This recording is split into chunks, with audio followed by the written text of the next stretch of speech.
Comme évoqué la dernière fois, Eugénie a bien deux fonctionnalités, à la fois la possibilité de trouver des activités à proximité de chez soi, mais aussi celle d'être accompagnée en cas de situation d'isolement. Pour exemple, on va aller voir ce qui se passe dans l'Aisne. C'est très simple, il suffit juste de cliquer sur « Je cherche des activités » et ensuite d'indiquer les critères qui nous intéressent. On a l'affichage des activités sous deux formats, à la fois une carte mais aussi une liste déroulante. Pour avoir accès aux différentes activités à la proximité de chez soi, il suffit de se rendre sur la liste déroulante. Et quand on voit une activité qui nous intéresse, il suffit de cliquer sur plus d'informations pour avoir accès aux différentes caractéristiques de l'activité.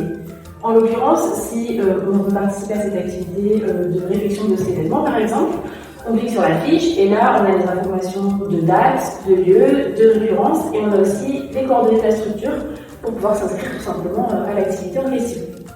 La deuxième grande fonctionnalité d'Eugénie, c'est la prise en charge des situations d'isolement. Pour cela, c'est très simple, il suffit de se rendre sur son espace départemental et de cliquer sur l'onglet « Je dépasse une situation d'isolement ». Cette fonctionnalité, elle donne accès à un formulaire dans lequel le senior peut indiquer des informations concernant sa situation, que ce soit à la fois sa tranche d'âge, mais aussi la fréquence de ses échanges ou de ses déplacements. Ensuite, il indique ses coordonnées qui seront transmises à un interlocuteur qualifié du département qui recontactera le senior isolé pour mettre en place un accompagnement. Dans la prochaine vidéo, je vous emmène avec moi dans le département de l'Oise pour vous en dire un peu plus sur mes missions et vous montrer comment s'organise le déploiement d'Eugénie dans nos départements partenaires.